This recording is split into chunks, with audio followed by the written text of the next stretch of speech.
को देखकर सुनकर मगर सुनकर चौंक जाएंगे आप कि पेपर लीक माफिया के खिलाफ ये कार्रवाई नहीं है, ये कार्रवाई एक व्यवसायी के खिलाफ है और सब कुछ आंख में धूल झोंकने वाली ये कार्रवाई है। ये आप पर देखिए इस तमाशे को, देखिए इस तमाशे को किस तरह से यहाँ पर इस बिल्डिंग को गिराया गया है। इसके बाद मैं एक एक करके बताता हूँ आपको कि पूरा मामला क्या है। ये बिल्डिंग है अनिल अग्रवाल का। अनिल अग्रवाल जिसके बारे में हमने उदयपुर पुलिस से पूछताछ की। उदयपुर पुलिस ने कहा कि पेपर लीक मामले में अनिल अग्रवाल का कोई लेना देना नहीं है। तो फिर आप सोच रहे होंगे कि पेपर लीक माफिया के खिलाफ कार्रवाई में अनिल अग्रवाल की बिल्डिंग कैसे गिरी। 23 दिसंबर को पेपर लीक होता है। 23 दिसंबर को पेपर लीक होने के बाद राजस्थान तक की टीम यहां पहुंचती है। हम दिखाते हैं किस तरह से कोचिंग यहां पर बदस्तूर जारी है और उसके बाद कोचिंग मालिक को पता चलता है कि अधिगम कोचिंग जो सुरेश ढाका चला रहा है वो यहां पर चल रहा है। कोचिंग मालिक यहां पहुंचता है। कोचिंग मालिक यहां पहुंचने के बाद वो अधिकारियों से शिकायत करता है कि मेरा कोचिंग खाली नहीं कर रहा है सुरेश ढाका, राजेश ढाका, धर्मेंद्र चौधरी जो भी हो। और उसके बाद जब वो पेपर माफिया इस कोचिंग को खाली नहीं करते हैं अनिल अग्रवाल की बिल्डिंग को, तो वो शिप्रापथ थाने जाता है। शिप्रापथ थाने से पुलिस आती है और पेपर माफियों को यहां से निकाल देती है। पेपर माफिया कहते हैं कि हमारी बिल्डिंग तुम खाली करवा रहे हो, 3 दिन के अंदर तुम्हारी बिल्डिंग हम ध्वस्त कर देंगे। यानी पेपर माफियाओं ने इस बिल्डिंग को ध्वस्त करा दिया। गजब की कहानी है।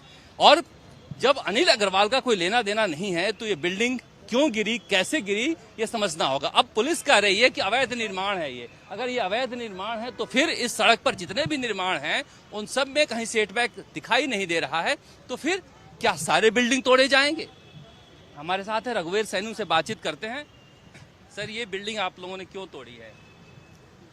देखिए, ये 2 आवासीय भूखंडों के ऊपर सेटबैक्स को पूरा कवर ही नहीं किया। रोड सीमा पे भी अवैध कब्जा अतिक्रमित करते हुए आवासीय भूखंडों के ऊपर बेसमेंट और ऊपर 5 मंजिला गंभीर प्रकृति की वृहद अवैध व्यावसायिक बिल्डिंग ये बनी हुई थी। तात्कालिक कारण इसका निसंदेह जो पेपर लीक प्रकरण है उसके मुख्य अभियुक्तों द्वारा ये संचालित अधिगम कोचिंग इंस्टीट्यूट इसी बिल्डिंग में चलती थी।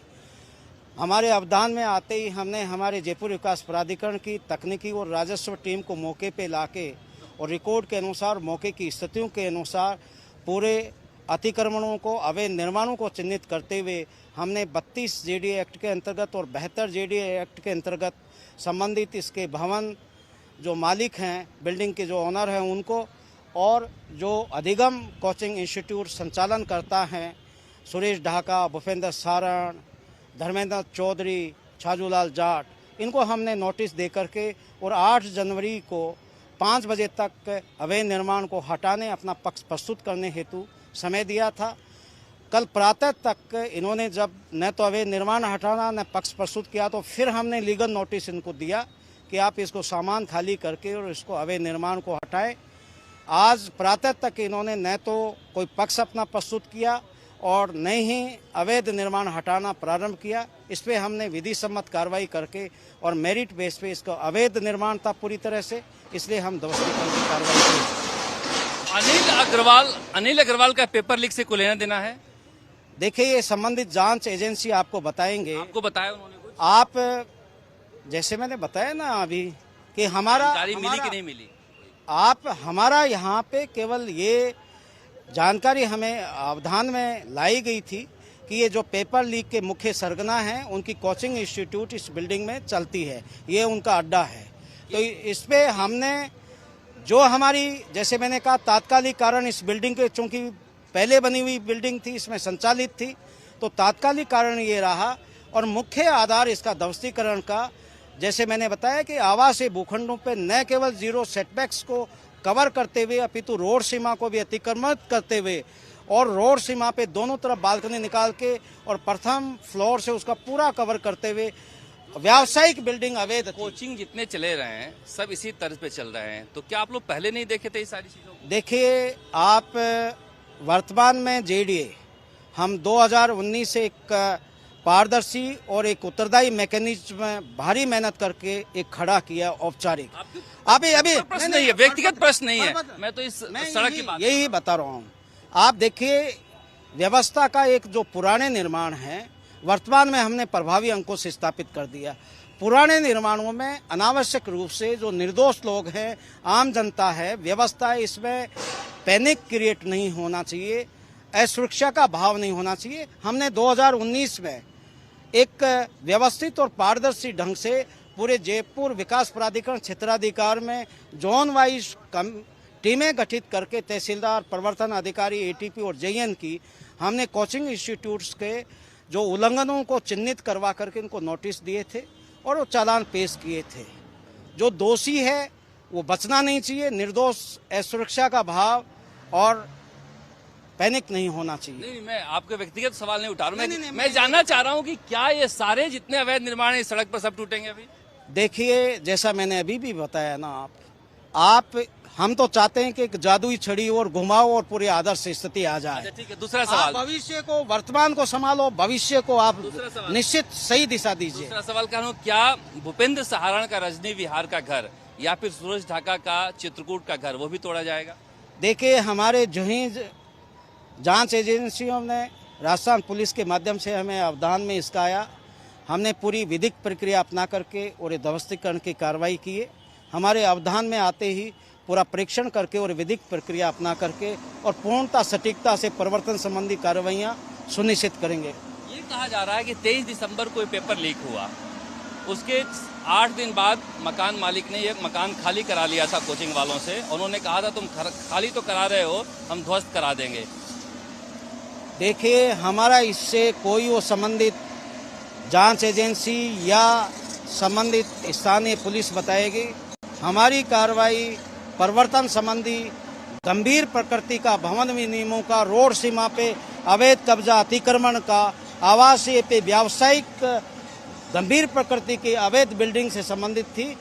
वो हमने विधि सम्मत आधार पे कार्रवाई की है। ये हमसे कतई उससे नहीं है और हम पूरी तरह से ऑन रिकॉर्ड विधि सम्मत आधार पे हमने फाइल तैयार की है, संबंधित की उपस्थिति में है, उनको नोटिस दिए हैं।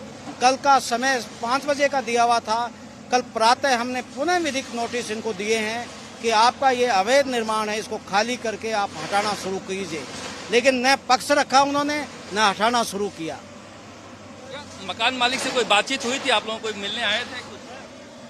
हमने, आप देखिए कि उनके रिश्तेदार मिस्टर जितेश लश्करी हमारी कार्रवाई के 4 दिवस पूर्व जब हमारे यहाँ मौके की थी, नोटिस देने की थी, वो मौजूद थे यहाँ पे और हमने नोटिस जारी करके उनको व्हाट्सएप के माध्यम से भवन मालिक को और संबंधित को हमने नोटिस तामील करवाए। विधिक नोटिस कल था, वो भी हमने इनको संबंधित को ये तामील करवाए हैं। जो हमारे एज पर नॉर्म्स हम तामील की कार्रवाई कर सकते हैं वो किया हमने। देख सकते हैं यहाँ पर किस तरह से कार्रवाई जारी है। यहाँ पर ये जो बिल्डिंग ध्वस्तीकरण है उसकी कार्रवाई की जा रही है। और जैसा कि बता रहे थे रघुवीर सैनी जो प्रवर्तन अधिकारी हैं, अब ये बड़ा सवाल है। देखिए, मैं बार बार यही सवाल उठा रहा हूं कि लगातार हम दिखा रहे हैं भूपेंद्र सहारण का घर वो क्यों नहीं तोड़ा जा रहा है, सुरेश ढाका का घर क्यों नहीं तोड़ा जा रहा है, अगर अनिल अग्रवाल की बिल्डिंग क्यों तोड़ी गई, इस सवाल का जवाब सरकार के पास है नहीं।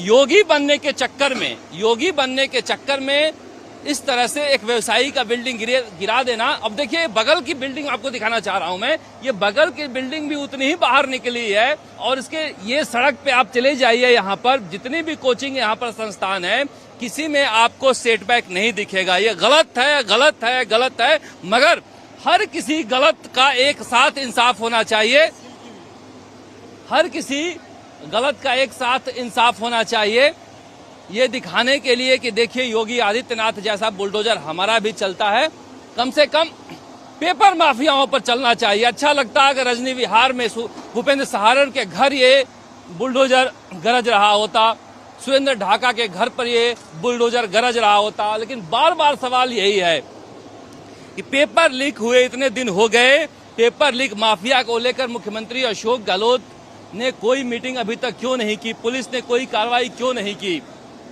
अभी तक कोई टीम क्यों नहीं गठित की गई है और इसको लेकर सरकार सवाल का जवाब दे क्यों नहीं रही है कि पेपर लीक माफिया हैं कहां पर और कर क्या रहे हैं। अगर ये नेपाल भागे हैं तो क्या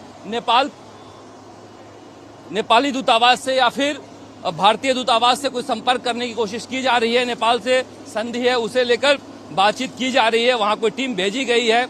ये सारे ऐसे सवाल हैं जिसका जवाब राजस्थान पुलिस फिलहाल दे नहीं रही है, उदयपुर पुलिस फिलहाल दे नहीं रही है।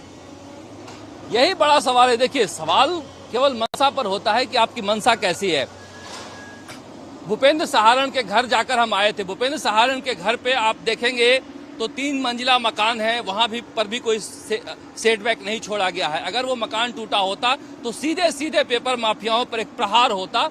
मुझे लगता है कि सरकार को विश्वास के लहजे से काम करना चाहिए। अगर अधिगम कोचिंग को खाली करा लिया गया था तो सिप्रा पथ पुलिस आकर अधिगम कोचिंग को खाली यहां पर करवाई थी, क्योंकि वो खाली नहीं कर रहे थे और तब वो लगातार धमकी दे रहे थे कि खाली कराओगे तो बिल्डिंग गिरा देंगे। खाली कराने पर, बिल्डिंग गिराने पर ये एक जो सवाल खड़ा होता है वो सरकार के मंशा पर सवाल खड़ा होता है। इसीलिए इस तरह के सवाल उठ रहे हैं कि आखिर इस सड़क पर इतने सारे अवैध बिल्डिंग हैं, इस बिल्डिंग को क्यों चुना गया। सही बात है, सरकार एक कोशिश कर रही है, संदेश देने की कोशिश कर रही है कि पेपर माफियाओं पर हम जबरदस्त प्रहार करेंगे, नकल माफियाओं को छोड़ा नहीं जाएगा। मगर फिर वही बात है